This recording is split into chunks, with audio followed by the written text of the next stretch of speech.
Hello po, naimbagal daw tayo amin. Kamusta po kayong lahat? Sana po nasa mabuti kayong kalagayan. Saan man panig kayong mundo naroroon. Yun no? For today's video po ay eto po, magpapaka wifey duties po tayo or duty ng asawa. So ito po, maglalaba po muna ako, morning duties.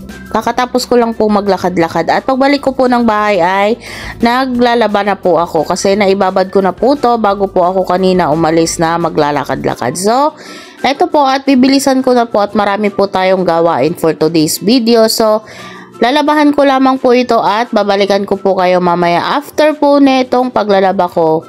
Kaya wag po kayong aalis at I'll be back. See you po! At yun na nga po, after ko pong maglaba ay magsasampay naman po tayo para po tapos na po natin ang isang gawain or isang trabaho sa loob ng bahay. Kaya ito po, binibilisan ko na rin pong magsampay kasi may mga nag-aantay pa po sa akin na gawain. So, tara po at samahan nyo po muna akong magsampay. Dito lamang po ako nagsasampay kasi pag inilabas ko po dun sa kalsada ay minsan po kasi ay mahangin or inaano po ng mga bata. So, dito na lamang po tayo magsasampay. At para hindi naman po ganun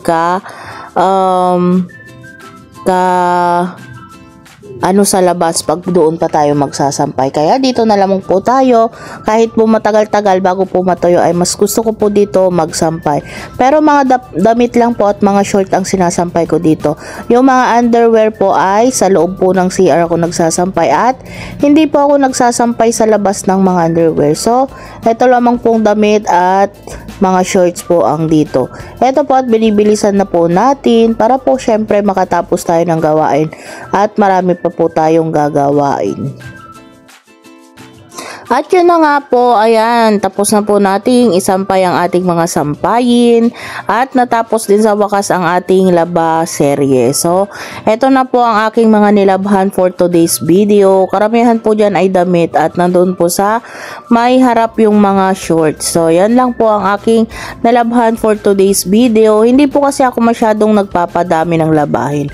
At after ko po nun ay kitinupi ko naman po yung mga ibang tupiin natin. At yan naman po ang ating tupi serye na kinakatamaran ng inyong Ate Vera. Kaya tara na at bilisan na po nating tupiin to. Kaya wag na po kayong patumpik-tumpik pa. Panoorin na po ninyo tong pagtutupi ko ng mabilisan. Yan. Diyan po kasi ako tinatamad kaya binibilisan ko na po. At sa mga oras na yan ay si Kuya Lito ay nasa palengke pa po at nagtitinda. Kaya eto po muna tayo. Dito po muna tayo sa bahay bago po tayo magpahinga. Mamaya po ay may gagawin pa po pala ako at di pa po tayo makakapagpahinga. Kaya binibilisan po natin to. Wala pa po kasi akong tulog at kagabi po ay nag-affiliate at nag-edit ang inyong Ate Vera. So, eto po, after ko pong mag-edit ay naglakad-lakad naman po ako kanina umaga din. Laba at tupi naman po tayo. So, bago po umuwi si Kuya Lito ay tapos na po natin ang ating mga gawain ng bahay para naman po matuwa-tuwa yung mata niya pagka uwi po niya at kahit pagod po siya ay hindi naman po nakakasama ng loob. Charot! Hindi naman po nasama yung loob ni Kuya Lito kahit hindi naman po tayo minsan nakakapaglinis ng bahay kasi alam niya pag hindi po tayo nakakapaglinis at nakakapagligpit ay masama yung pakiramdam ng inyong Ate Vera. Pag hindi naman po masama ay eto, paspas naman po tayo sa gawain para hindi tayo matambakan at hindi madumi ang ating bahay. So, ito na po, malapit na po nating matapos ang tupi serye ng Ate Vera. Ito po talaga yung kinakatamaran kong gawain mga ka-business. Kaya wag na po ninyong pansinin kung hindi ko na po binabaliktad. Kasi ganito po ako magtupi kung sa aming damit lang ni Kuya Lito. Kaya, ito po, ganito lang po ang aking pagtutupi ngayon. Naririnig ko na naman ang mga basher. Sasabihin na naman nila, tamad talaga si Ate Vera. Opo, tamad po talaga ako sa gawaing pagtutupi. Mas better po sa akin ang paglabahin mo na lang po ako ng madami kaysa po sa magtupi. Kaya, yun yung katamaran po talaga ng Ate Vera. Pero, para po sa mga basher ko dyan na nakagilid-gilid or nakamasid lamang po ay talaga pong tamad si Ate Vera sa kanila kahit ano pong gawin ni Ate Vera. Kaya wala po akong magagawa. Yan po yung salubin at nakikita ninyo para sa akin. wala pong problema yan kung yun po yung inyong nasasabi. So, basta ako po tamad sa pagtutupi, yun po, inaamin ko. At ito naman po tayo, dumating na po kasi yung aking mga galing po sa TikTok na mga pre-sample po natin. Ano ko lang po, iriripak-ripak ko at idadagdag ko sa paninda ng Kuya Lito. Ito po yung mga ponytail na pambata, kaya iriripak po natin ng tigli 5 piso para po may dagdag naman po yung paninda ng Kuya Lito, hindi lang po basahan. Kasi gusto rin po niyang madagdagan yung mga item ng paninda niya kasi minsan may time na matumal ang basahan. Syempre hindi naman araw-araw maraming nabili ng basahan. Para may iba naman pong paninda ang Kuya Lito para hindi lang basahan. So ito, nagdagdag po ako ng maliliit na ponytail na pambata. At ito po makikita nyo pa po yung iba pong dinagdag namin maya-maya. Ito po muna ang makikita nyo ngayon kasi ito pa po muna yung aking niriripak. At yung time nga po na nagre-repack po ako dyan ay nandito na po pala ang Kuya Lito sa tabi ko at nagpapahinga po siya kasi pagod din po siya. Kaya mamaya na lang daw po siya magpapakita sa video. So ito po, ganito po ang aking pagre-repack. Binibilang ko po muna. Ito pong mini ponytail ay tig 20 po per pack. 5 pesos lamang po. Syempre, pag mababa po ang bili natin kuha natin ay syempre mura lang din po natin ibebenta. So, para hindi naman po nakakaano sa mga bibili. Syempre, alam po natin ang buhay ngayon napakahirap kaya kung ano po yung ikakaluwag din ng pare-pares na kapwa natin, ay yun naman po ang ating gagawin. So, minsan po ay nalilito pa po ako sa pagbibilang dyan, kaya inuulit ko pa po. So, ayan po, ganyan lang po yung aking gagawin hanggang sa matapos at maubos po yung aking mga iriripak. Ito po ay galing po sa aking pag-affiliate. Yung iba po dyan ay binili ko, yung iba po ay pre-sample. So, may bata po sa tabi ko, may mga kapitbahay po ako at gusto raw po nilang mag-hi sa camera. So, ayan po, pinapahay ko sila pero nahihiya naman po sila. Ganyan po talaga yung mga bata dito. Minsan ay napunta rito kasi natutuwa din po sila dito. Lalong-lalo na natutuwa din po kami kasi wala naman pong bata dito sa bahay. Ayan po, mga kapitbahay po na, anak po ng mga kapitbahay yan.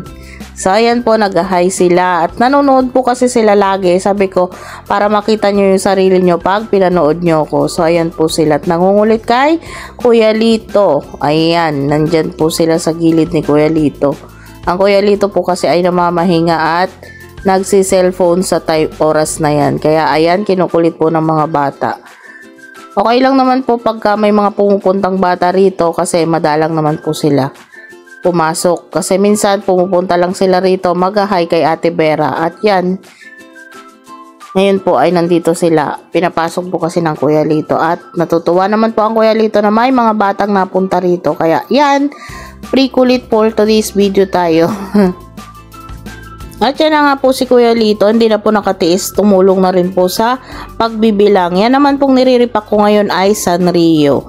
Binibilang ko po 100 pieces po, 5 pesos naman ang magiging benta ko. Syempre, tulad nga po ng sinabi ko, pag mura ay mura lang din po nating ipapasa. Then, ayan na po yung aming mga na-refact for today's video. Yan po yung Sanrio at maliliit na ponytail na pangbata. Kaya ito po yung ating idadagdag sa paninda ng Kuya Lito. At meron din po akong mga sponge dito, cotton buds at yung Rio at syempre yung ponytail na pambata. Ayan po ang madadagdag sa paninda ng Kuya Lito. Kaya yung mga taga malapit po dito sa Bagumbong, Caloocan ay bili na po kayo. At pagkatapos ko pong mag-repack ay may dumating naman po yung pre-sample ng mesa ng ating sa TikTok. Yan. Ano yan, bubuksan po natin at i-open kung maganda. Ito po yung pa-pre-sample nila kay Ate Vera. Kaya natutuwa po si Ate Vera diyan kasi kahit papano may mga dumadating na pre-sample po para kay Ate Vera. Hindi na po tayo gagastos ay magkakaroon pa po tayo ng mga gamit na pambahay. So ito po, maliit po na mesa to at magagamit daw po ng Kuya Lito to sa pagtitinda. Kasi wala pong mesa si Kuya Lito doon, paleta lang po yung ginagamit. So ito po ipapadala ko na lang kay Kuya Lito para naman po meron siyang patungan na maganda-ganda doon. Kaya ito po, try po natin at tignan po natin kung okay ba kay Kuya Lito to. Kung kayang-kaya po bang i-assemble ng Kuya Lito to kasi madali lang naman po to. So, ito po yung, secure na secure po yung pagkakaripak po ng teller. So, ito po, maganda po yung shop na ating napiling i-affiliatean. So, ito po yung itsura niya. Pwede naman pong ma-assemble ng Kuya Lito. Kaya ito po, mag-assemble na muna tayo. Saglit lang po, kayang-kaya po ng Kuya Lito to.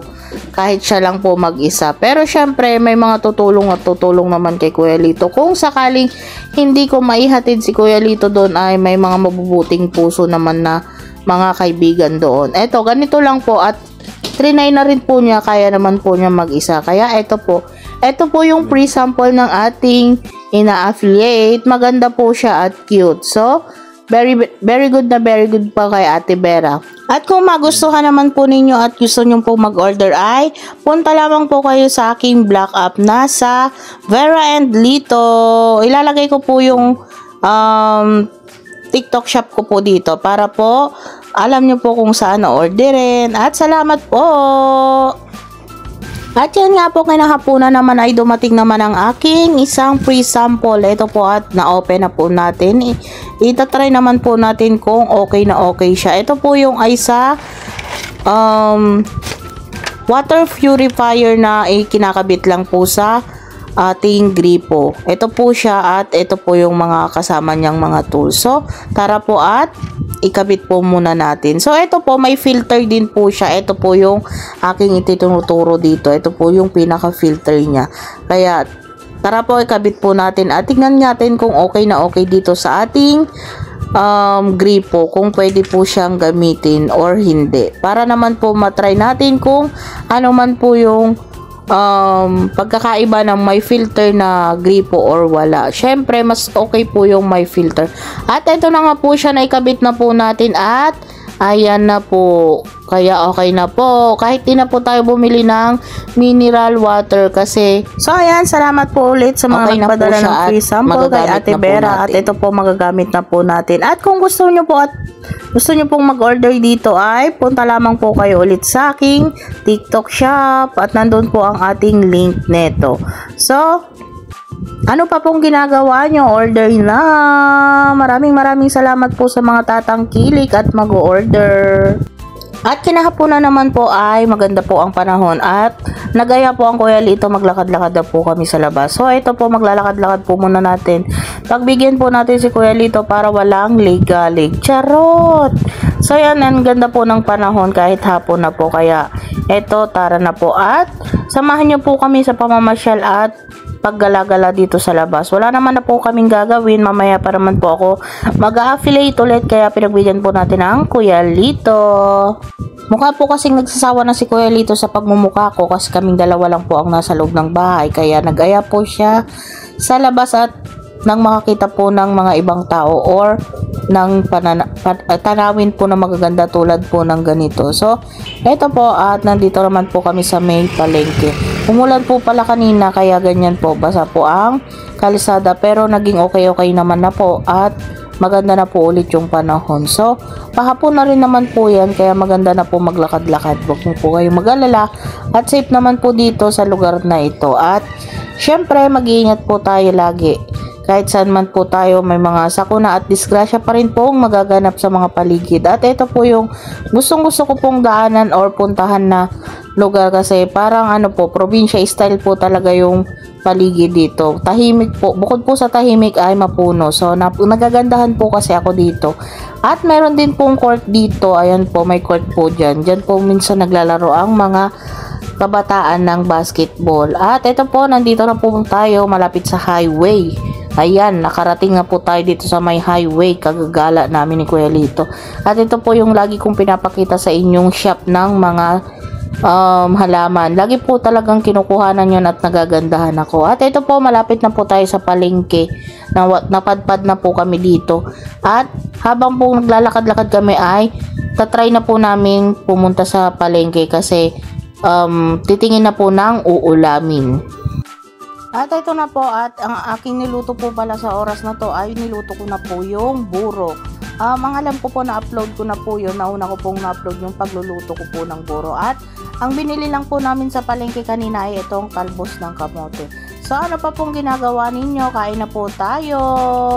Ingat po kayo lagi. God bless us all. Panoorin nyo po yung mga ibang vlogs namin. At syempre, maraming salamat po ulit sa inyo.